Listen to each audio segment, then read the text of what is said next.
Hola, abuelo. ¿Cómo está por allá? Hoy quiero compartir una historia que escuché de mi tío, al que todos llamamos Don Hilario, un hombre nacido y criado en la Sierra de Oaxaca, más específicamente en la región de Tepelmeme, Villa de Morelos. Él ya era un señor cuando me contó este caso, tendría unos 60 y tantos años. Recuerdo bien el día que lo narró.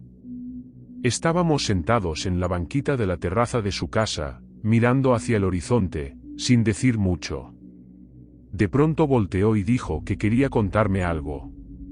Tenía la mirada fija y seria, no parecía estar bromeando. Y conforme iba hablando, noté cómo sus ojos cambiaban, se volvían más pesados y distantes, como si estuviera reviviendo aquel infierno otra vez, después de varias décadas. Por eso creo en su historia. Bueno, ahí les va, voy a contar lo que él me relató.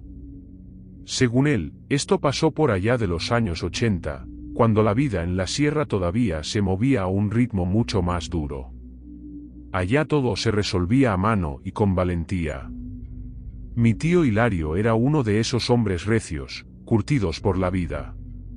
Trabajaba de todo un poco, a veces en construcción, otras sembrando, y hasta hacía fletes con su carreta, llevando costales de maíz y frijol de unas rancherías a otras.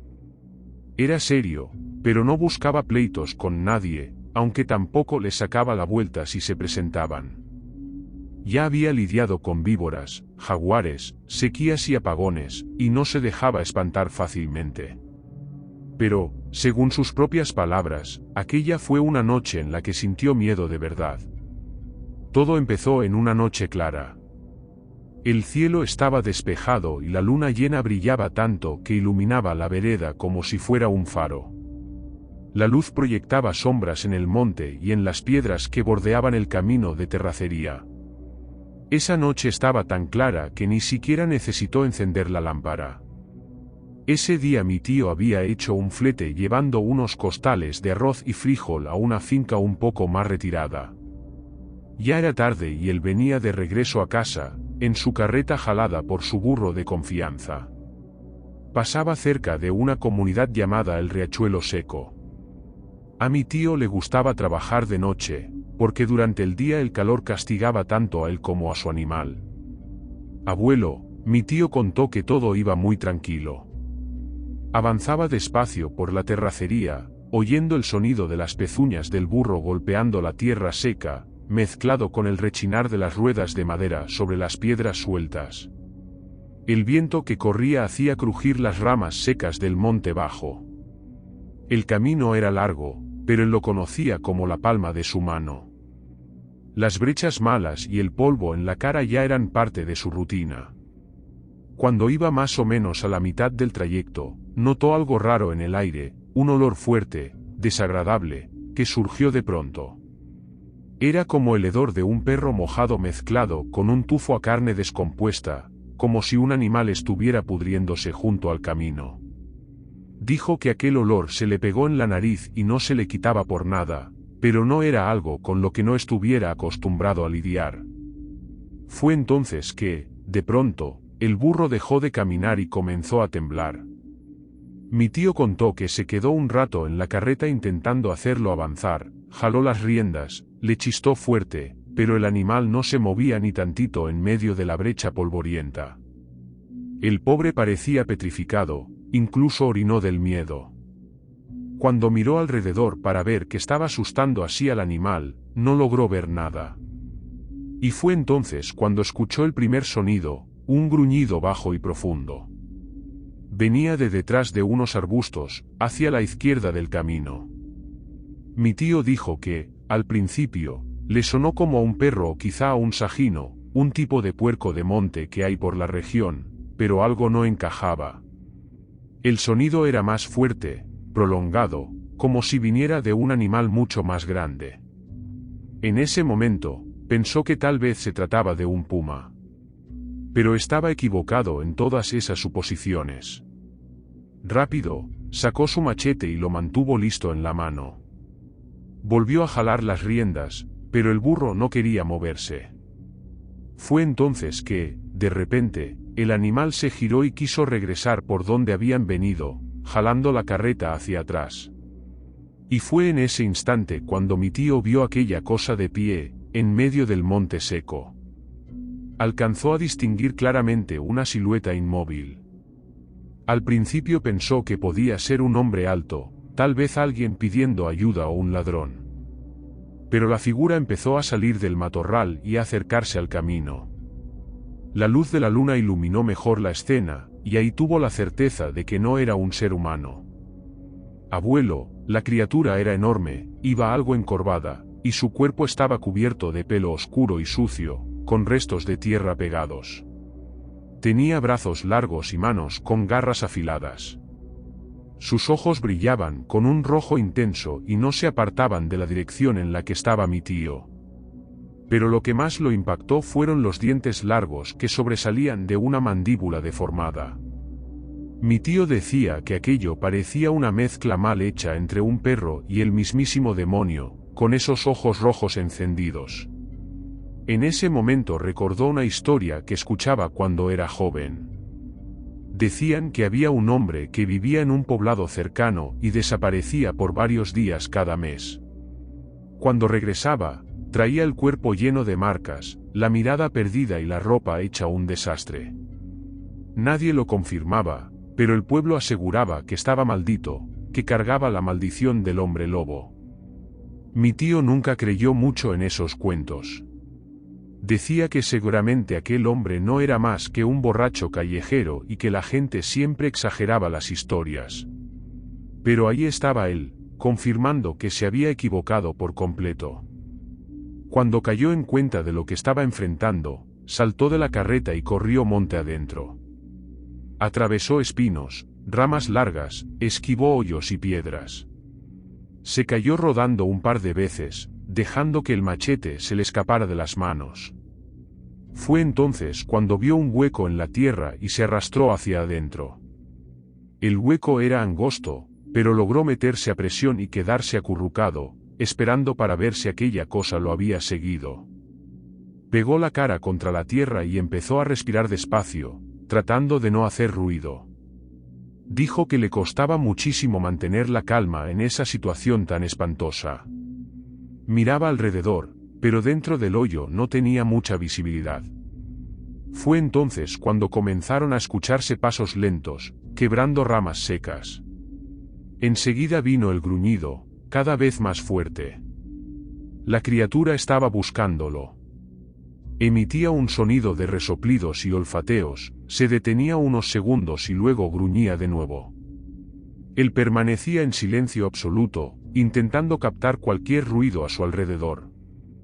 Mi tío contó que se tapó la boca y la nariz con las manos y vio cómo la bestia se acercaba al agujero. Estaba a escasos metros. La criatura incluso bloqueó la luz de la luna, dejándolo en una oscuridad total. Solo podía escuchar aquella respiración fuerte y agitada. No pudo distinguir con claridad a la bestia, pero estaba seguro de que su pelaje era negro y estaba cubierto de tierra y polvo. Antes de seguir, no olvides suscribirte si no lo has hecho. Y compartir este contenido para llegar a más personas. Y visitar nuestra tienda. Sigamos. El animal era enorme, pero lo que más resaltaba eran esos ojos rojos. Por un instante, la criatura se detuvo, se mostró inquieta, levantó la cabeza olfateando el aire, de inmediato, giró en dirección al hueco donde él estaba escondido. En ese momento, mi tío se encogió todavía más y trató de meterse más al fondo. Fue cuando vio un brazo peludo entrando en el hoyo, tratando de alcanzarlo. Abuelo, la bestia comenzó a escarbar la tierra, golpeando y tratando de atraparlo. Él se encogió lo más que pudo y comenzó a gritar, pidiendo ayuda. Esa tortura duró apenas unos segundos, hasta que escuchó un disparo a lo lejos. La criatura retiró el brazo de inmediato. Cuando mi tío levantó la vista, la claridad de la luna volvió a iluminar el hueco. La bestia salió corriendo. Dijo que oyó sus pasos alejándose, seguidos de otro disparo más lejano. Empezó a gritar, pidiendo auxilio y diciendo que estaba escondido ahí, pero nadie lo escuchó. Abuelo, contó que permaneció en ese lugar hasta que vio los primeros rayos del sol. Fue entonces que decidió arrastrarse hacia afuera y correr de regreso al camino. Llegó hasta donde había dejado la carreta, pero el burro ya no estaba. Se acercó y vio algo tirado entre el monte, junto al camino. Era el pobre animal. Tenía varias heridas en el cuerpo y una más profunda en el cuello. Mi tío dijo que esa fue la escena más impactante y triste de su vida. Aún exhausto, con hambre y sed, tomó la pala que llevaba en la carreta y cavó, ahí mismo junto al camino, una fosa para enterrar a su fiel compañero. Con el paso del tiempo, mi tío decidió contar esta historia a más personas. Hubo quienes le creyeron y hubo quienes se rieron, igual que él hacía cuando escuchaba a otros contar relatos parecidos. Por eso, cuando alguien se burlaba diciendo que lo del hombre lobo no era más que un cuento para asustar chamacos, él solo movía la cabeza, con voz baja y seria, respondía: el que duda de estas cosas es porque nunca ha caminado por la sierra a la hora equivocada, porque si lo hubiera hecho, no se atrevería a reírse de estas historias. Mire, abuelo, yo no puedo confirmar al 100% que todo esto haya pasado tal cual, pero yo sí le creo, y hasta he evitado al máximo andar por las brechas de noche, incluso en carro. Cada día se escuchan más relatos de apariciones de estas criaturas. Algunas historias son más antiguas, como la de mi tío, pero también hay muchos casos recientes, así que cada vez es más difícil ponerlo en duda. Para mí, no hay duda de que mi tío se salvó por muy poco de convertirse en víctima de un hombre lobo. Bueno, cerrando este relato de una época en la que la tecnología se limitaba a la televisión y la radio, cuando la gente no tenía tanto acceso a la información, y demostrar que no importa la época, enfrentarse a una criatura así no es nada fácil, ni siquiera para quien creció lidiando con todas las dificultades de la Sierra Mexicana. Don Hilario tuvo la suerte de encontrar aquel hoyo y esconderse. Y queda la pregunta: ¿quién habrá hecho esos disparos contra la criatura? ¿Sería que había más personas cazando a la bestia? Creo que nunca lo sabremos. Yo solo digo una cosa: son décadas de relatos y cuentos contados y transmitidos en distintas regiones de México. Buenas noches. Vamos por un segundo relato. Hola, abuelo. Me llamo Gilberto Álvarez y el relato que voy a contarles me pasó en el año de 1998. Resulta que en ese año fuimos a acampar a una hacienda llamada San Aguas Claras, ubicada en el municipio de Valle de Bravo, Estado de México. Recuerdo que era un feriado, más específicamente Semana Santa. Íbamos a tener 3 días de campamento con los muchachos del grupo Scout, y en esa ocasión yo era uno de los jefes. Al llegar al lugar, confieso que tuve 2 impresiones: de verdad era un sitio muy bonito, pero al mismo tiempo tenía una aura extraña, algo tétrica. En la entrada de la hacienda había una gran portón que daba paso al camino hacia la casa principal. Eran como 1000 metros de caminata para llegar hasta ella. Se trataba de una vieja construcción de tiempos de la Revolución Mexicana. En esa casa vivía un señor ya grande, algo robusto, con un bigote largo y el cabello canoso y corto. Era una persona muy simpática, vestido con camisa a cuadros, pantalón de mezclilla y guaraches de cuero. Su nombre era Don Nelson, pero todos le decían Don Nelson por su corpulencia. Nos recibió con una sonrisa, platicador, y mientras descargábamos el autobús, nos indicó dónde dejar el equipo y el material. Del portón caminamos hasta el área destinada para el campamento, pasando por una pequeña represa entre pastizales y monte, hasta llegar al sitio.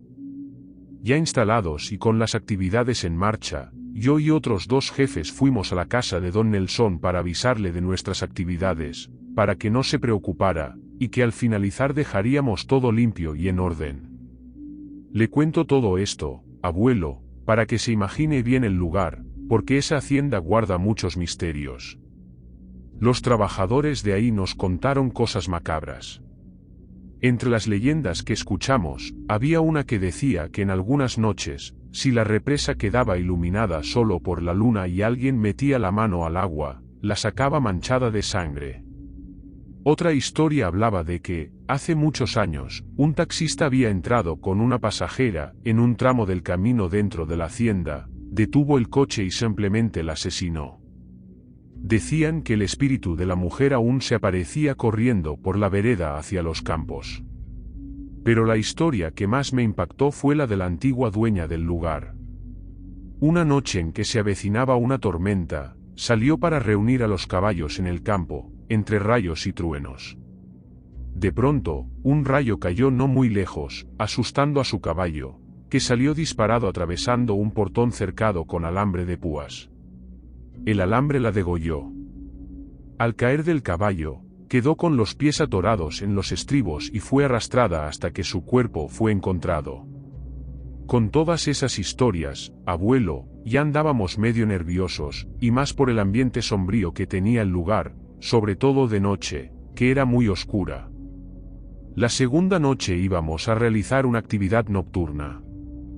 Yo y mi compañero Eric tomamos las banderas de cada patrulla scout. Para que se entienda, las patrullas son pequeños grupos dentro de la tropa, de 6 a 8 jóvenes, y cada una lleva el nombre de un animal. Ya organizados, salimos de la hacienda con 4 banderines, cada uno con 2 al hombro, y nos internamos en el campo. Era una noche increíblemente clara, con una hermosa luna llena. Estábamos cerca de la medianoche cuando nos encontramos en medio del monte. Recuerdo que hacía frío. Caminando tranquilamente entre las hojas y árboles, señalé una enorme y vieja higuera que estaba a unos metros y decidimos quedarnos ahí, porque sabíamos que los muchachos no tendrían el valor de salir de la hacienda para buscarnos en campo abierto. Si nos atrapaban, podían recuperar sus símbolos de patrulla, que representaban su honor e identidad. Pasado un rato, empecé a sentir algo raro. Le dije a Eric que era mejor regresar, porque tenía un mal presentimiento, como si alguien nos observara, y la sensación de que algo malo estaba por suceder. Detrás de nosotros había un camino flanqueado por monte de ambos lados. Yo me mantenía tenso, volteando a cada minuto hacia ese punto, como si algo me llamara. Tenía la impresión de que había alguien o algo allí. Poco después, a unos 500 metros, vi las luces de las linternas de los scouts que se acercaron a la cerca, pero luego se retiraron. Nos quedamos un rato más, y Eric dijo que lo mejor sería esperar a que se durmieran para colocar las banderas en su campamento. Pero, abuelo, ese sentimiento de miedo y tensión ya me dominaba. No sabía por qué, y el hecho de estar lejos del campamento lo hacía peor. Antes de salir de ahí, volví a mirar 2 veces hacia el camino, sin ver nada extraño. Pero algo me hizo mirar una vez más. Confieso que fue lo peor que pude hacer. Al voltear, vi 2 perros. Uno de ellos estaba erguido, como si fuera un hombre. El otro estaba en cuclillas, con las patas sobre las rodillas. No podía verlos claramente, pero identifiqué que eran perros por sus orejas y sus colas.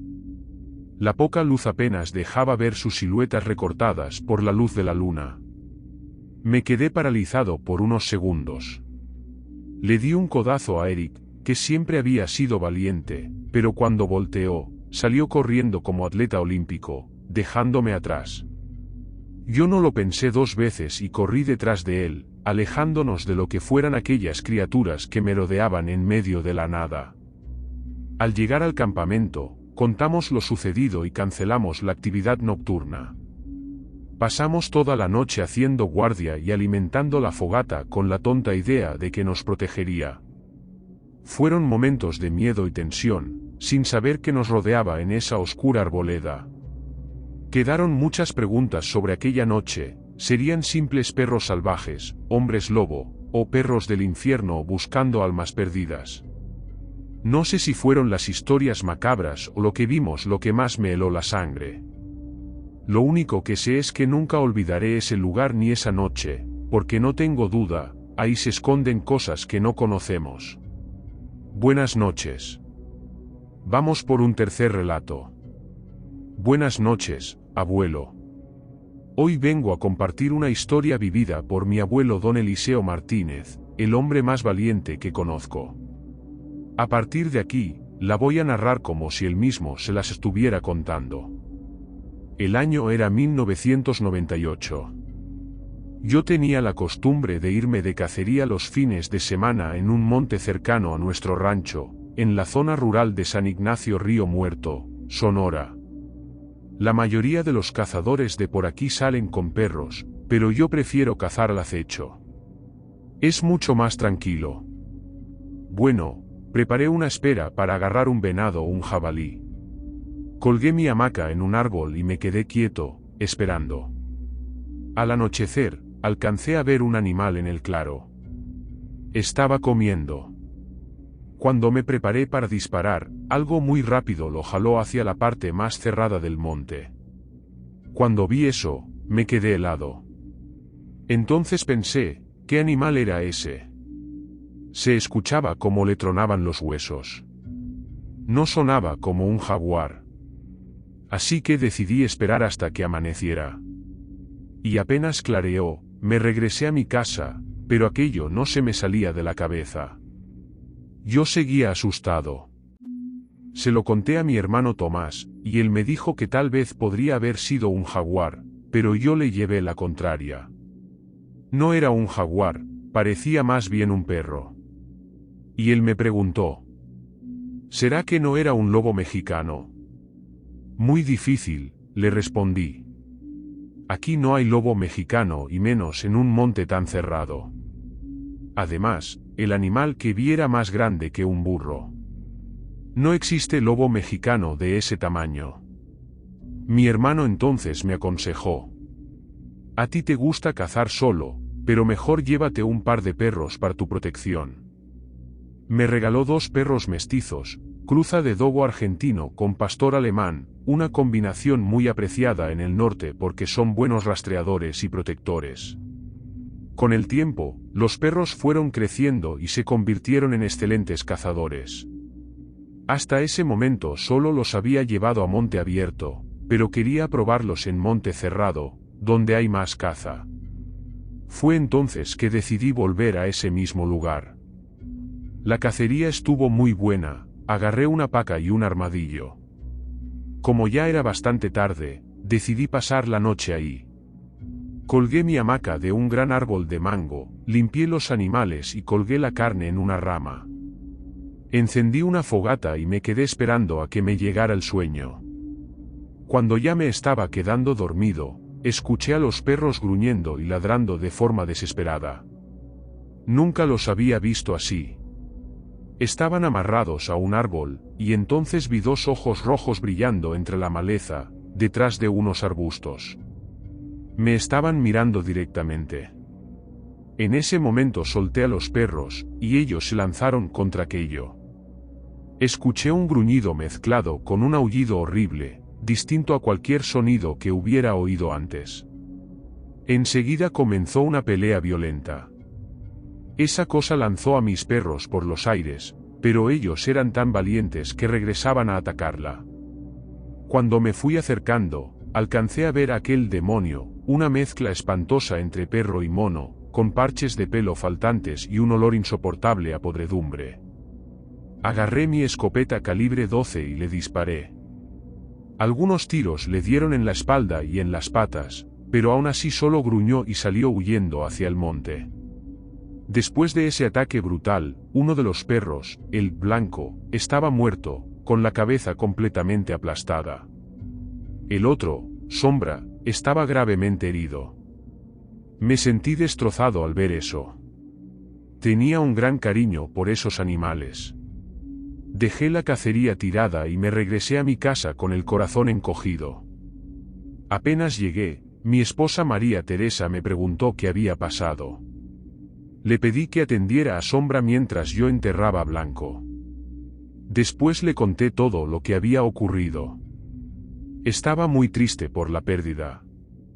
Ese perro me había ayudado a poner comida en la mesa para mis hijos y nietos con las cacerías.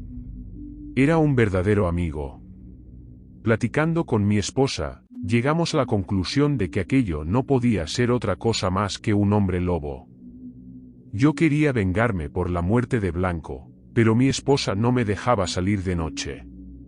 2 días después, fui a la tienda de don José para comprar víveres y alimento para mis puercos. La esposa de don José era conocida en toda la región por sus prácticas de brujería. Cuando entré, ella estaba sentada en una mecedora, con la pierna vendada.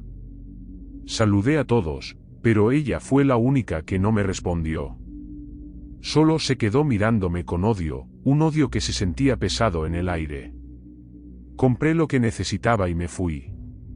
Un mes después, Sombra ya estaba recuperado, así que lo llevé conmigo en otra visita a la tienda. De repente, mi perro se volvió loco, intentando lanzarse contra aquella vieja. Tuvimos que sujetarlo con todas nuestras fuerzas. Don José me dijo que me fuera, pero Sombra estaba fuera de sí, echando espuma y gruñendo con rabia. Antes de salir, miré a aquella mujer y vi que sus ojos se habían tornado rojos. En ese instante, todo me hizo sentido. Solté a Sombra, que se lanzó a atacarla con furia.